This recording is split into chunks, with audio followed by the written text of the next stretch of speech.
Hello, Plant Clinic. Okay, we're talking today about water propagations, and I brought out lots of little examples to show you because this is good. This one's going to need some visual aids. Okay, water propagating is my favorite way to propagate plants. Just is. I love it. And I'll tell you why I love it. It works with most varieties. One of the reasons why I love it so much, there's two things. One is that you can see what's going on. So as you have your propagations in water, you can take a peek and see what's happening and keep an eye on it and make sure that it's healthy and happy. And I'm gonna talk about what you're looking for as you're looking for those things. The other thing that I love about it is because propagating takes time. And I love this technique because you can pick a cute little bud vase. I have a million of these set up around my house, little bud vases, cute jars, cute glasses, and you can set up the propagation and then put it somewhere, not hidden away, not hiding where you're gonna forget about it and you're not enjoying it, but you can keep it out and have it decorate your house, and you're enjoying this step of the plant process, which is propagation, which takes some time. Propagations can be in water for definitely weeks, possibly months. So you might as well enjoy it as it's happening. Okay, but that does bring us to these wonderful questions, which is, how do you know your propagation is doing well? How do you know it's still healthy? What are you looking for? And how do you know when it's time to move the propagation to soil? Okay, let's dig in. So, the things that you are looking for in a propagation, you want to make sure that it's healthy as it's sitting in the water.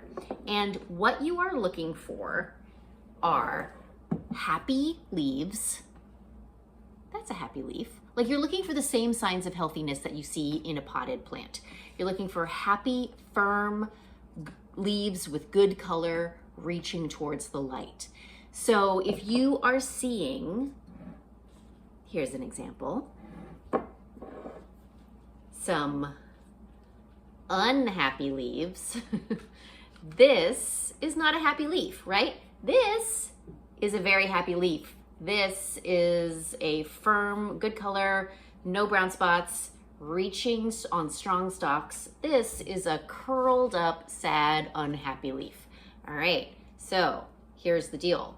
This is not just one clipping. I put multiple clippings in this jar or this wine glass, and some of them look gorgeous and some of them do not, because that's a sad leaf. Okay, so you're looking for happy, healthy leaves.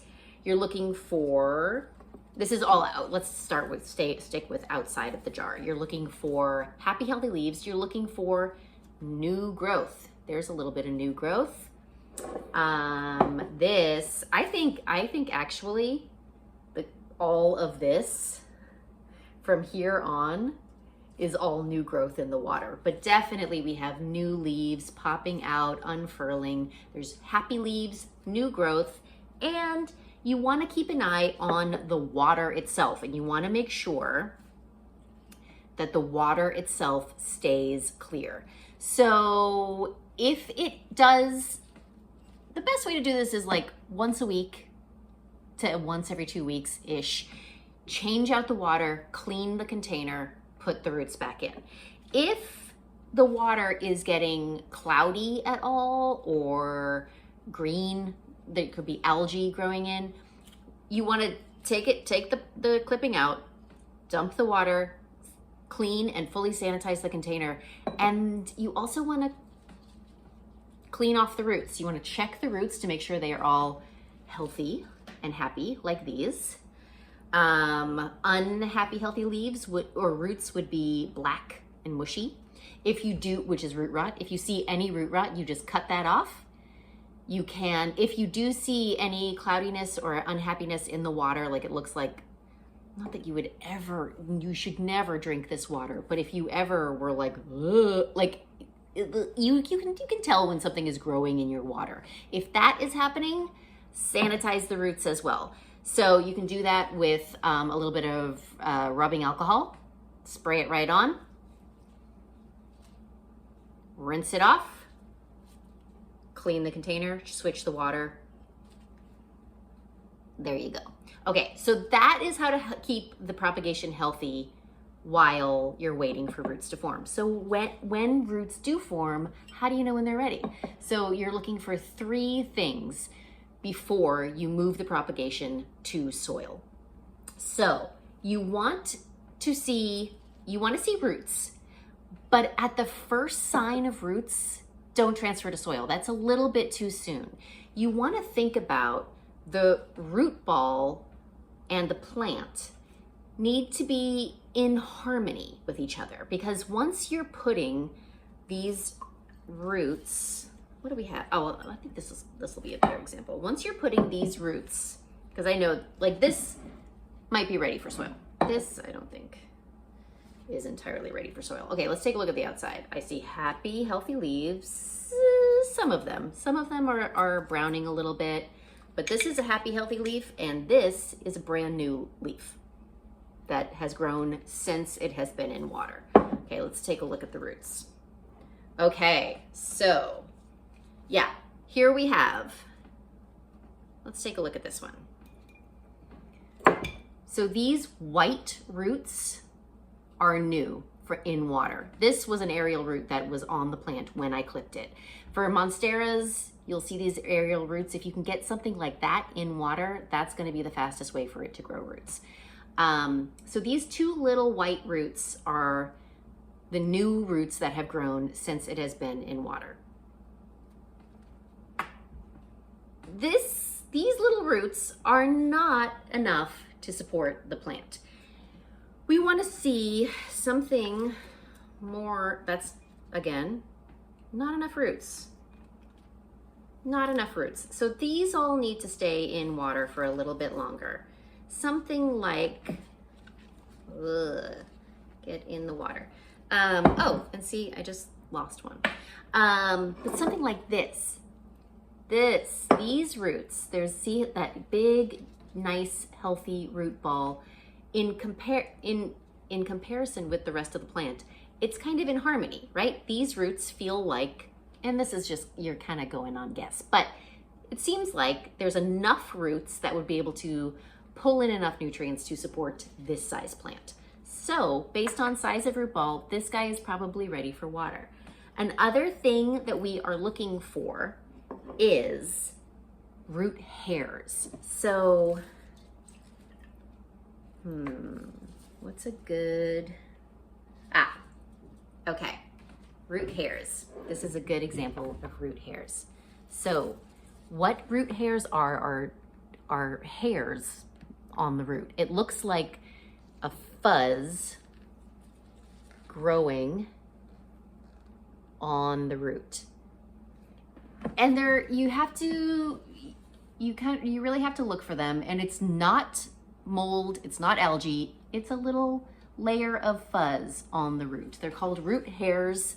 They help suck in the moisture and nutrients they help roots do their job. And yeah, this is really, you can kind of see just this like little tiny fuzzy layer of root hairs. Once you see those, that's a good thing to see. Another thing that you are looking for are, here's a good one, baby roots. So once your roots start growing roots, here we are, right here.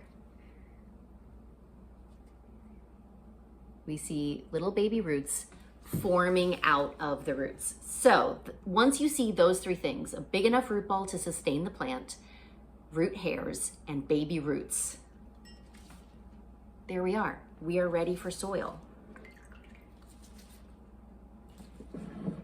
And I'm gonna and so I wanna just to give you a sense of like time, these clippings I made from a singular plant,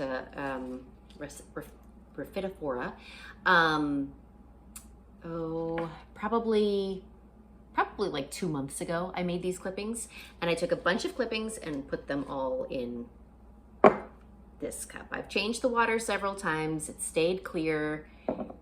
And I see happy, healthy growth, but not on all of them. Okay, so this one is looking great.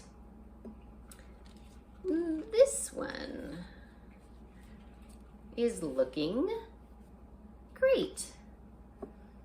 This one is looking great. These 4 never developed any roots, and the leaves are not happy and healthy. So I'm gonna say goodbye to these 4 and keep these guys going. Wait for, the roots are forming really nicely, but I'm gonna wait for a little bit more growth and a little bit more. I'm gonna wait for some more baby hairs, root hairs and baby roots, and keep this going because it's happy and healthy. And as long as the water stays clear, the leaves stay healthy, there's continues to be new growth, this plant is happy in water. This guy, I'm probably gonna move to soil because seems ready, but there's no rush is I guess what I'm saying. So those are the things you wanna do, the things you wanna look out for, and to make sure your propagation is staying happy and healthy. As long as it is, it can hang out in that state for as long as you want it to. And if it's in a cute little container on your windowsill, why the heck not? All right. There we go. Happy Plant Clinic, everybody.